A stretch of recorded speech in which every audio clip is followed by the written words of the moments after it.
Reflecting on the events that unfolded in my peaceful suburban neighborhood, I can't help but feel a mix of emotions, a certain frustration, a tinge of satisfaction, and a lingering unease about the delicate balance of community relations. It all started with a gradual increase in my electricity bills. Month after month, I watched the costs climb, and it began to weigh heavily on my mind. As a meticulous homeowner who takes great pride in the upkeep of my property, I couldn't shake the feeling that something was amiss. I scoured my house, checking every appliance and electrical outlet, but I couldn't find any obvious culprit for the spike in consumption. That's when I decided to take a more proactive approach, installing security cameras and motion detectors around the exterior of my home, focusing particularly on the outdoor electrical outlet that had been the source of contention between my former neighbor and me.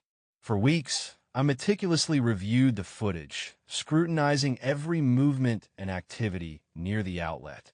And then, one evening, I spotted something that made my blood boil. There, on the security camera footage, was my neighbor, Karen Müller, the president of the Homeowners Association, no less, nonchalantly plugging in an extension cord and connecting it to the outdoor outlet, unaware that she was under surveillance.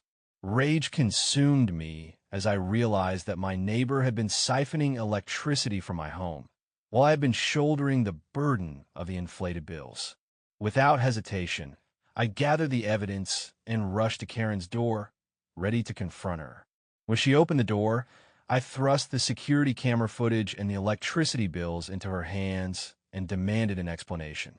"Karen, I've been monitoring the electricity consumption at my home, and it's clear that you've illegally tapped into my power supply to charge your car. This is unacceptable and a violation of my property rights." Karen's face fell as she realized she had been caught red-handed. Sensing that she could no longer deny her actions, she tried to justify her behavior, citing her position as the Homeowners Association president and her desire to be more eco-friendly. But I didn't budge. "That's where you're wrong, Karen. You're stealing from me, and that's a crime. I have the evidence to prove it, and I won't let you get away with it, even if you are the association president." Faced with the overwhelming evidence, Karen had no choice but to admit her wrongdoing. I wasted no time and immediately contacted the authorities, determined to ensure that she was held accountable for her actions. The case was brought before the local court, where a judge presided over the proceedings. I presented my evidence, detailing the incident and the clear violation of my property rights. Karen, on the other hand, attempted to argue that her position within the community entitled her to certain privileges. However, the judge was not convinced by Karen's defense. After carefully examining the evidence, he delivered a scathing verdict. "Ms. Müller, your position as the Homeowners Association president does not give you the right to abuse the property of your neighbors. By using Mr. Smith's electrical outlet without his consent, you have committed the crime of electricity theft, which is a punishable offense. Your status within the community does not place you above the law." The judge then imposed a substantial fine on Karen and ordered her to perform a significant number of community service hours as punishment for her actions. As the judge's gavel struck, marking the end of the trial, I couldn't help but feel a sense of satisfaction. I had stood my ground and protected what was mine, while sending a clear message to my neighbor and the entire community. In the aftermath of the trial, Karen reluctantly paid the fine and completed the court-ordered community service. This incident had a lasting impact on the neighborhood, with residents becoming more vigilant about the protection of their property and resources. As for me, I continued to monitor the outdoor electrical outlet, occasionally reviewing the security footage to ensure that no further infractions occurred. The once cordial relationship between Karen and myself had been irreparably damaged, but I took solace in the knowledge that I had done what was right to uphold the law and defend my property rights. After the trial, Karen continued to harass the entire neighborhood and its residents over infractions that weren't even stipulated in the Homeowners Association bylaws. The neighbors, exasperated by her behavior, began filing complaints against her for harassment. Overwhelmed by the scandals and legal troubles of his wife, Karen's husband ultimately decided to divorce, putting an end to their marriage. The case was once again brought before the court, and this time, the judge was not lenient with Karen.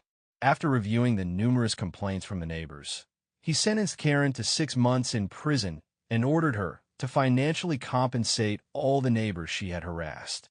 To pay these compensation fees, Karen was forced to sell her own home. This final setback ultimately put an end to her reign of terror over the neighborhood. The neighbors were able to regain a sense of tranquility, relieved to have finally brought the former Homeowners Association president to her senses. During the 6 months that Karen was incarcerated, things happened that I never could have imagined. I learned that in prison, she had met a massage professional who taught her everything about the art and much more.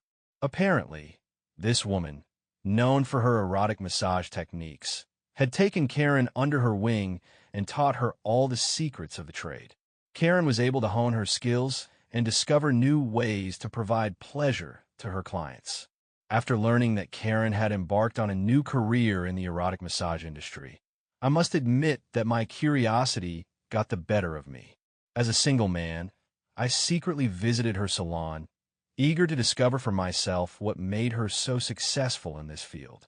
When I lay down on the massage table, I didn't expect to have such an intense and fulfilling experience. Karen, with her expertise and skilled touch, offered me one of the most powerful orgasms I had ever experienced. I was both surprised and troubled by the quality of her services. As I got dressed, still reeling from the ecstasy of the moment, Karen suddenly recognized me. A mischievous smile spread across her face as she approached me. "Well, John, have you come to test my masseuse talents? I must say, I'm delighted to have provided you with such a satisfying experience." I was at a loss for words, ashamed of having succumbed to temptation and embarrassed to have been discovered. But Karen seemed to take great pleasure in putting me in this uncomfortable position. "Listen, John, I know our past hasn't been the easiest, but I think it's time to turn the page. Why don't we bury the hatchet and become friends?" Her words echoed strangely in my ears. After all she had put us through, how could she propose such a thing? But on the other hand, her offer was tempting. Perhaps a truce could allow us to overcome our differences. A shiver ran down my spine at this barely veiled proposition. This woman never ceased to surprise me. But deep down, I couldn't deny that the experience had been most pleasant. When Karen proposed a truce and offered to become friends, I hesitated for a long time before responding. After all she had put us through, it was difficult for me to imagine being able to bury the hatchet and build a true friendly relationship with her. However, when she implied that I could become one of her regular clients for her massage services, a part of me was tempted by this offer. Despite everything that had happened, I couldn't deny that the experience I had lived through had been most pleasant and fulfilling. So, while remaining wary, I eventually accepted her proposal, but I made it clear that we would never truly be friends. At most, I could consider a professional and distant relationship on the condition that she would definitively cease to attack me and my property. Karen seemed satisfied with this arrangement. With a mischievous smile, she assured me that she would respect the terms of our agreement, as long as I remained a faithful and satisfied client of her services. The weeks that followed were rather calm on the electricity front. My bills returned to a reasonable level, and I no longer experienced any unexpected breakdowns at home. It seemed that Karen had kept her word and had stayed away from my electrical installation. However, I remained on my guard, ready to react at the slightest sign of trouble. I continued to closely monitor my home, watching for any suspicious activity. After all, with this woman, one could never be too careful. From time to time, I would discreetly visit her massage parlor, taking advantage of her talents to relax and rejuvenate. Although our relationship remained purely professional, I couldn't deny that these moments spent in her company were pleasant and soothing, far from the tensions of everyday life. Nevertheless, I was careful not to become too attached or to let my guard down. Karen remained an unpredictable woman, capable of both the best and the worst. I knew that it would only take a little thing for our fragile truce to shatter. Thus, I navigated cautiously in this new dynamic, ready to react at the slightest sign of trouble. For if Karen seemed to have accepted the terms of our agreement, I didn't forget that she was capable of reverting to her former malicious acts at any moment. The calm that had reigned in the neighborhood for a few weeks left me hoping that perhaps, finally, things had settled down. But deep down, I knew that this story might not be over yet. With Karen, one could never be sure of anything.